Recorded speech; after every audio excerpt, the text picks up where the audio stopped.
नमस्कार, सुबह के 9 बजने वाले और आप देख रहे हैं 9 की 9 खबर और मैं हूं आपके साथ विभा उपाध्याय। बड़ी खबर इस वक्त रांची से आ रही है।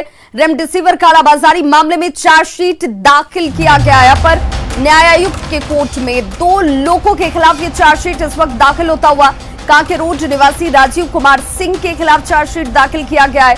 वहीं सृष्टि अस्पताल के कर्मी मनीष सिन्हा के खिलाफ भी चार्जशीट दाखिल किया गया है। 2 लोगों के खिलाफ चार्जशीट इस वक्त दाखिल हुआ है, जिसमें सृष्टि अस्पताल के मनीष सिन्हा के खिलाफ चार्जशीट, ग्रामीण एसपी नौशाद आलम को सरकारी गवाह बनाया गया है। अरगोड़ा के मेडिसिन प्लांट के संचालक राकेश रंजन भी इस पूरे प्रकरण में गवाह हैं।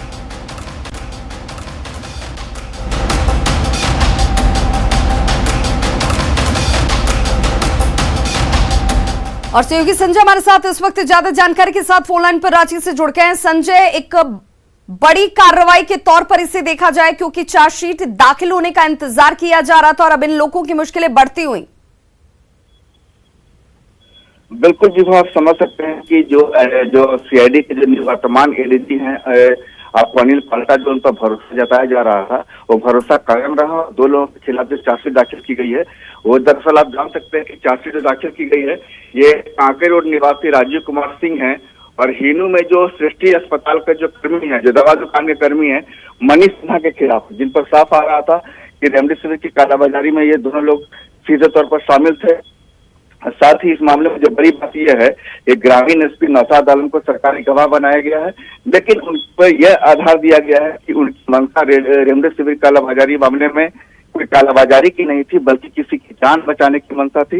इसलिए इनको उस मामले में सरकारी गवाह बनाया गया है। अब इस मामले में कार्रवाई आगे बढ़ेगी। साथ ही आप कह सकते हैं कि इसमें जो अरगोड़ा में जो मेडिसिन प्लांट के संचालक हैं राकेश रंजन, उनको भी साथ में सरकारी गवाह बनाया गया है। तो जो सृष्टि जो अस्पताल है, वहाँ 2 मरीज भर्ती थे जिनको रेमडेसिविर दी जानी थी, लेकिन रेमडेसिविर की सुई उनको 2 ही दी गई। मतलब कि जितनी इंजेक्शन उनको मिलना चाहिए था उतनी सुई नहीं मिली, कम ही मिली। लेकिन ये कहा गया कि उनको पूरा कोर्स दे दिया गया है। तो तमाम मामलों में उस समय जो कालाबाजारी का मामला सामने आया, मरीजों को जो पर्याप्त मात्रा में रेमडेसिविर उपलब्ध कराया जाना था वो उपलब्ध नहीं हो पाया। जिन लोगों की संलिप्तता सामने आई, तमाम लोगों के खिलाफ कार्रवाई की जा रही है। विभाग, चलिए, बहुत बहुत शुक्रिया संजय इस तमाम जानकारी के लिए।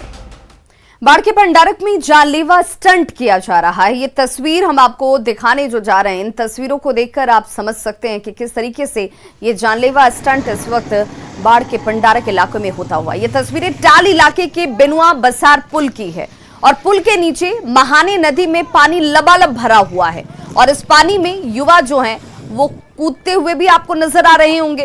पुल से एक ट्यूब की रस्सी भी लटक रही है, जिससे ये खतरों के खिलाड़ी पानी में कूदने के बाद फिर से एक बार पुल पर चढ़ते हैं और पानी में फिर से उसी जंप को दोहराया जाता है। पानी में ये जानलेवा स्टंट रोज यहां इन इलाकों में ये युवा करते नजर आ रहे हैं, लेकिन इन्हें रोकने या फिर टोकने वाला कोई नहीं है।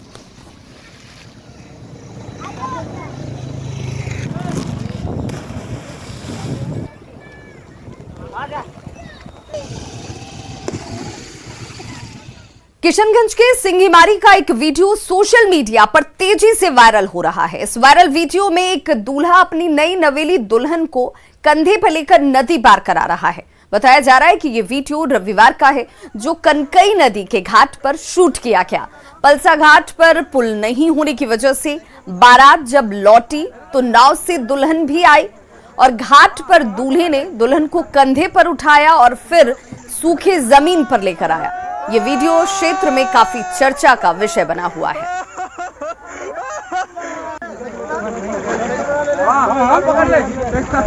तो देखिए, ये तस्वीरें आपके सामने हैं, ये इस वक्त के हालात को भी बयां करती हुई। और जब ये बारात लौटी तो दुल्हन को पानी में और इस कीचड़ में पैर न रखना पड़े तो दूल्हे राजा उसे कंधे पर उठाते हैं और उसके बाद उन्हें पानी से पार कराया गया।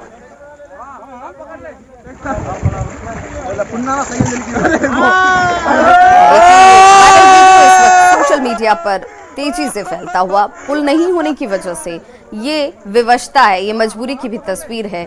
और नाव से दुल्हन को बारात लेकर लौटी, उसके बाद दूल्हे ने दुल्हन को कंधे पर उठाकर इस पानी से उसे पार कराया।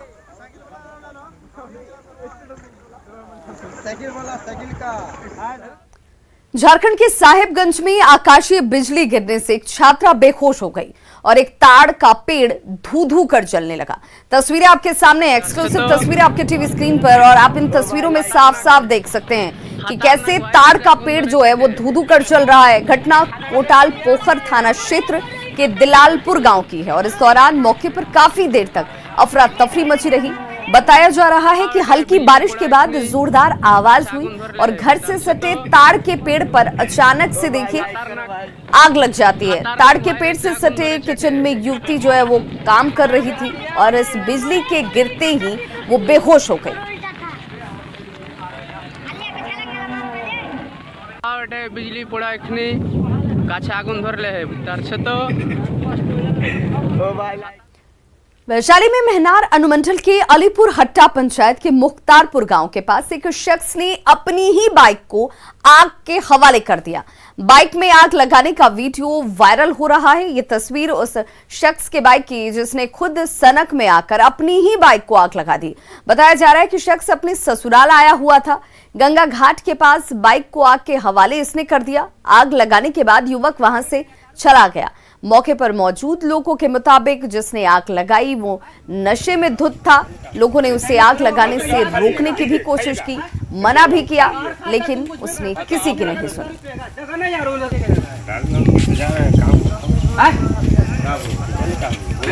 दारू पिए का जगह है।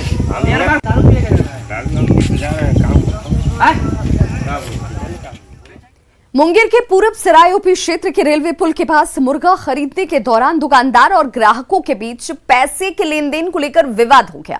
इस दौरान ग्राहकों ने दुकानदार के साथ जमकर मारपीट की। इस घटना के बाद दुकानदार के समर्थक उग्र हो गए और दोनों के बीच जमकर पत्थरबाजी हुई। इस घटना में मुर्गा बेचने वाला दुकानदार और उसका भाई गंभीर रूप से घायल हो गए। सूचना मिलने के बाद पुलिस मौके पर पहुंची और मामले को शांत कराया गया। फिलहाल एहतियात के तौर पर घटनास्थल पर सुरक्षा बल की तैनाती की गई है। दीजिएगा तब हम चिकन देंगे। वो लोग बोला ना हम उधार लेते हैं। उधार तो कौन है? वो दो लोग मुझे लोग था। एक हम डायरेक्टिव बोला कि हम लेंगे उधार, और नहीं दोगे तो फिर झगड़ा होगा। हम बोले जाओ झगड़ा कर लो मगर हम देंगे नहीं उधार। तो वो फिर गया, 2-3 हुआ आदमी मिल करके, वहाँ से 10-15 मिल करके आया यहाँ और डायरेक्ट मेरे को ईटा पत्थर से मारना स्टार्ट कर दिया। दानापुर के फुलवारी शरीफ में करीब 800 मीटर पीसीसी सड़क चोरी हो गई है। जी हां, ये सुनने में जरूर अटपटा लग रहा होगा, लेकिन ये चोरी ऐसे हुई कि कागजों पर सड़क का निर्माण जरूर कर दिया गया, लेकिन ग्राउंड पर यह सड़क नहीं बनी। ग्रामीणों के मुताबिक बोधगावा से बारूटोला की सड़क चोरी हो गई है। बताया जा रहा है कि 2019 में ही कागज पर सड़क को बना दिया गया। फुलवारी शरीफ के तत्कालीन विधायक श्याम रजक ने इसका उद्घाटन भी कर दिया, लेकिन सड़क 200 मीटर से आगे बढ़ी नहीं, जबकि सड़क निर्माण का बोर्ड भी यहां लगा दिया गया है। ग्रामीणों के मुताबिक इसमें बड़े पैमाने पर धांधली की गई। खाई में गिर गया जो कि 10 से 20 फीट गहरा है और इधर भी है जो रोड में इतना माने की। और निरंजन कुमार ने आक्रोश जाहिर करते हुए सवाल पूछा है कि आखिर सड़क गई तो कहां गई। ये वो सवाल हैं जो युवाओं की तरफ से किए जा रहे हैं। मुखिया सरपंच के पास जाते हैं तो बोलता है कि नहीं आपका तो कार्य हो चुका, कार्य नहीं होगा। मेरे कहने का मतलब है जो भी इस 800 मीटर रोड चोरी हुआ है उसका आखिर जिम्मेवार कौन? मेरा मुखिया हुआ है, मेरे विधायक जी हुए हैं, भूतपूर्व विधायक, एवं जो मेरे अब्दुल हकीम है जो पंचायत समिति का बोर्ड पे नाम भी है। क्या वो का पैसा खा गए, ठेकेदार खा गए? आखिर पैसा खाया कौन? तो देखिए, गांव के बुजुर्ग छोटे लाल राय कहते हैं कि वाहवाही लूटने के लिए जनप्रतिनिधियों ने बोर्ड तो लगा दिया, लेकिन सड़क नहीं बनवाई। उन्होंने कहा कि सड़क के नहीं होने से बुजुर्गों, महिलाओं समेत समाज के सभी लोगों को खासी परेशानी उठानी पड़ती है। 1000 मीटर है, जिसमें 100 न 150 मीटर तक या 200 मीटर तक नाली की ढलैया हो चुका है। हम लोग के कच्ची रास्ता है, एकदम हिल से भरा हुआ है।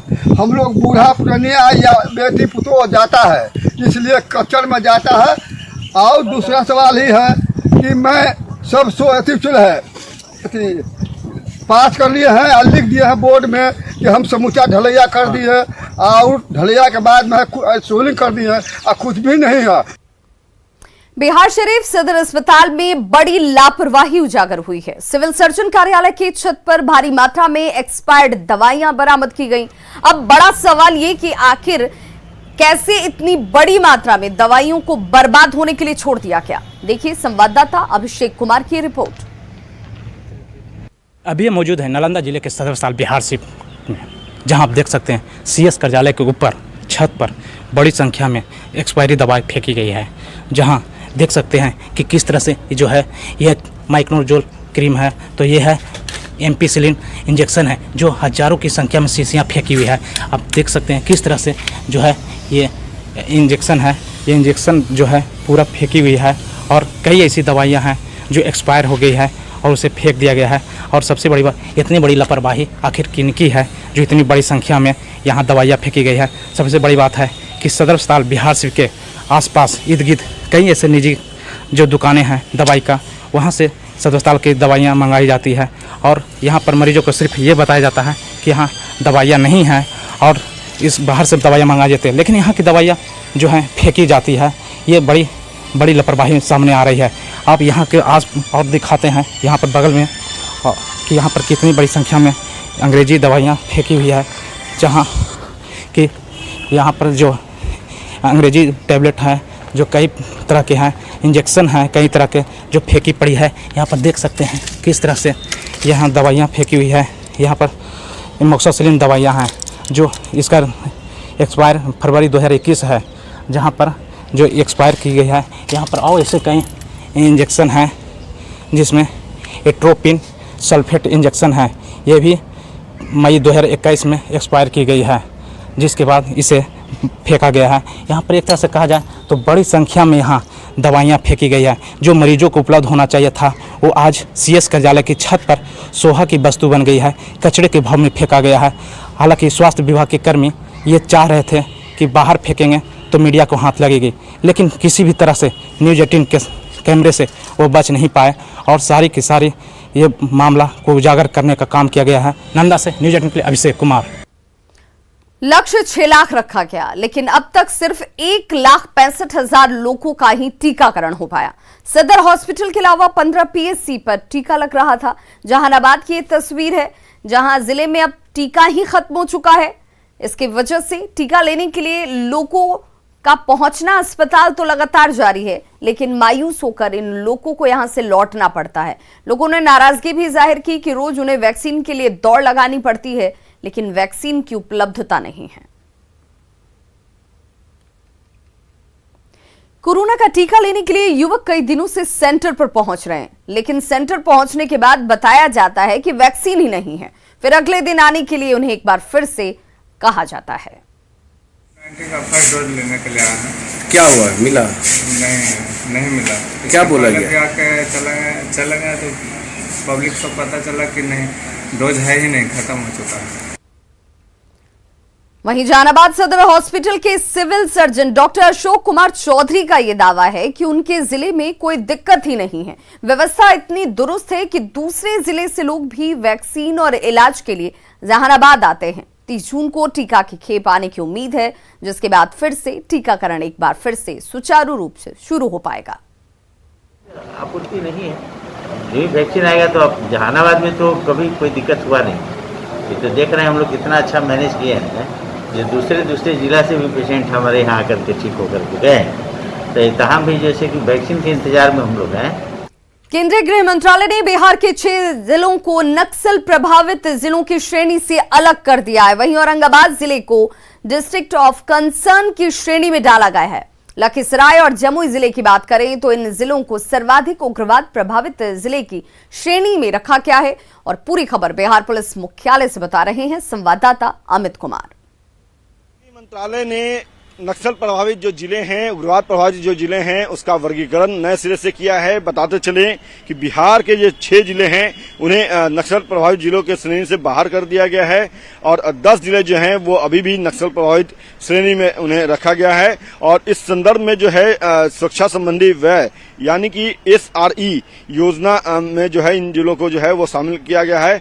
बिहार का औरंगाबाद समेत झारखंड और छत्तीसगढ़ के जो हैं 6 राज्यों के जो 8 जिले हैं उन्हें पहली बार डिस्ट्रिक्ट वार ऑफ कंगना के श्रेणी में शामिल किया गया है। ये जिले जो हैं नक्सल प्रभावित लिहाज से जो है चिंता वाले जिले में शामिल हैं और कहीं न कहीं एक बड़ी चिंता है। बिहार का औरंगाबाद जिला जो है वो इस श्रेणी में आया है। जमुई और लखीसराय की बात करें तो सार्वजनिक उग्रवाद प्रभावित जो जिले हैं उसके श्रेणी में रखा गया है। केंद्र सरकार ने नक्सल प्रभावित जिलों को 3 डिवीजन में जो है वो बांटा है। उनमें सुरक्षा संबंधी व्यय SIRE जो है और सार्वजनिक प्रभावित जो नक्सलवाद के जिले हैं उन्हें जो है उनके श्रेणी में भी रखा है। पहले से भी ये तमाम जिले जो है वो नक्सलवाद के जिले में थे, लेकिन बड़े चिंता की बात यह है कि इन्हें जो है वो सार्वजनिक जो नक्सलवाद प्रभावित जिले जो हैं उनके श्रेणी में रखा गया है। डिस्ट्रिक्ट ऑफ कंसर की श्रेणी जो है वो बनाई गई है और इस श्रेणी में बिहार के 8 जिलों में से जो है शामिल किया गया है, जिसमें औरंगाबाद जो है वो सबसे ऊपर रखा गया है। तो फिलहाल जो है नक्सलवाद को लेकर के एक बड़ी बैठक केंद्रीय गृह मंत्रालय की तरफ से की गई थी और उसके बाद ही ये वर्गीकरण किया गया है। बिहार के 6 जिलों को जो है वो नक्सलवाद जो प्रभावित जो जिले हैं उससे मुक्त किया गया है, जिसमें जहानाबाद है, अरवल है और कई और जिले जो हैं वो शामिल है। कैमरा पर्सन मनीष जुनेजा के साथ अमित कुमार, न्यूज 18 पटना। गिरिडीह में पुलिस ने नक्सलियों की साजिश को नाकाम कर दिया है। पिरटाण थाना क्षेत्र के चिरकी पलमा पथ पर नक्सलियों ने शक्तिशाली IED बम प्लांट कर रखा था। गुप्त सूचना के आधार पर पुलिस ने धमाके से पहले ही बम को बरामद कर लिया और बाद में एक्सपर्ट को बुलाकर इस बम को डिफ्यूज कर दिया गया। एक्सक्लूसिव तस्वीरें आपके टीवी स्क्रीन पर इस वक्त और जोरदार धमाके के साथ वक्त रहते इसे डिफ्यूज किया गया। सुरक्षा बलों की तरफ से बम को पुलिया के नीचे प्लांट किया गया था। नक्सलियों ने पुलिस बल को उड़ाने की साजिश रची थी, लेकिन सुरक्षा बलों ने वक्त रहते उनकी साजिश को नाकाम कर दिया। तस्वीरें आपके सामने।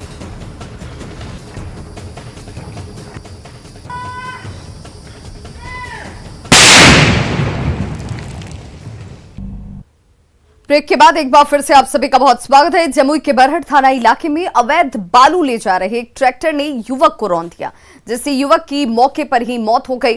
घटना से नाराज लोगों ने सड़क जाम कर खूब हंगामा किया और इस दौरान लोगों ने बालू लेकर जा रहे ट्रक और ट्रैक्टर की हवा निकाल दी। ग्रामीणों ने आरोप लगाया है कि पुलिस की मिली भगत से बालू का अवैध खनन यहां होता रहा है। रात में बालू की ढुलाई होती है। तेज रफ्तार वाहनों की वजह से हादसे के शिकार यहां के लोग हो रहे हैं। कितना फोन लगाए। जमुई जिले के बरहट थाना इलाके में एक गांव में एक युवक की मौत बालू लदे ट्रैक्टर के दबने के कारण हो गई और जिसके बाद ग्रामीणों में आक्रोश है और देख सकते हैं कि इस इलाके में बालू का खेल कैसे चलता है। जो डाढ़ा घाट है, जो नकटी नदी का घाट है, वहाँ से बालू का उठाव होता है और बालू माफिया यहाँ से सक्रिय है। घटना के बाद इस ट्रक को लोगों ने पंक्चर कर दिया है, हवा निकाल दिया है और ट्रक यहाँ पर लगी है। स्थानीय लोगों में आक्रोश है कि बालू का खेल अवैध तरीके से रात भर चलता है। दर्जनों सैकड़ों वाहन यहाँ से गुजरते हैं, लेकिन यहाँ पर कार्रवाई नहीं होती है। ग्रामीणों में आक्रोश है कि पुलिस इस मामले में गंभीर नहीं दिखती है, जिस कारण यहाँ पर इस तरह की घटना हो रही है और युवक की मौत हो गई। ग्रामीणों में यह आक्रोश है कि अब जिला प्रशासन इसको संज्ञान ले और जो अवैध बालू का खेल चल रहा है इस इलाके में उसको बंद किया जाए। केसी कुंदन, न्यूज 18 जमुई।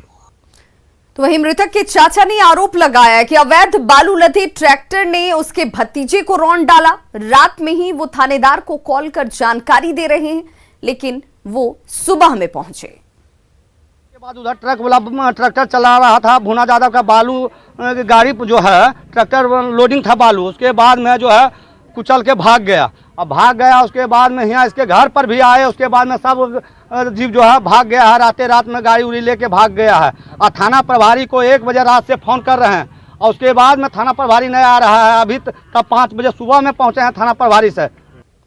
शेखपुरा जिले में कृषि विभाग की तरफ से साफ सफाई के नाम पर पैसों की हेराफेरी करने का खुलासा खुद अधिकारी ही कर रहे हैं।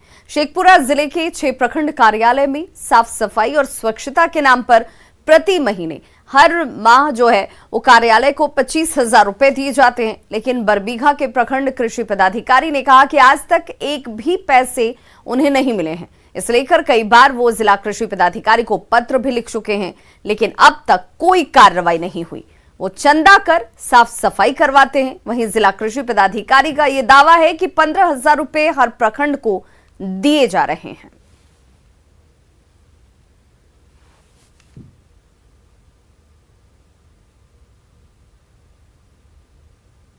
रखरखाव के लिए हर महीना लगभग 25,000 रुपया वो सरकार द्वारा जो है एक निर्धारित है, जो कि हमारे जिला कृषि पदाधिकारी के द्वारा दिया जाता है, लेकिन अभी तक हमारे प्रखंड को उपलब्ध नहीं हो पाया है। तो यहाँ फिर साफ सफाई जो होता है वो कैसे होता है सर?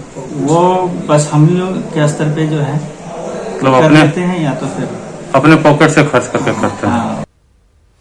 तो बरबीघा के प्रखंड कृषि पदाधिकारी विनोद दास के बयान पर जिला कृषि पदाधिकारी देवदत्त कुमार सिन्हा ने कहा कि कुछ प्रखंडों को पैसे दिए जा रहे हैं, उनको 15,000 रुपए हर महीने दिया जाता है। साफ सफाई वाला तो होता है कि वो अपना करवा लें, फिर उसका भोजन दे देंगे, यहाँ उसका राशि मिल जाएगा। कई कृषि पदाधिकारी प्रखंड के बोले हैं कि हम लोग राशि मिलती ही नहीं स्वच्छता के लिए ना, उसका हम लोग करते हैं, मतलब छोटा छोटा किया तो उसके लिए तो कहते हैं कि आप करवा लीजिए और उसका भोजन यहाँ दे दीजिए उसको। तो खबरों का सिलसिला लगातार जारी है, आप देखते रहिए news 18 Bihar Jharkhand. Headline presented by आइसन ग्रो कूलर।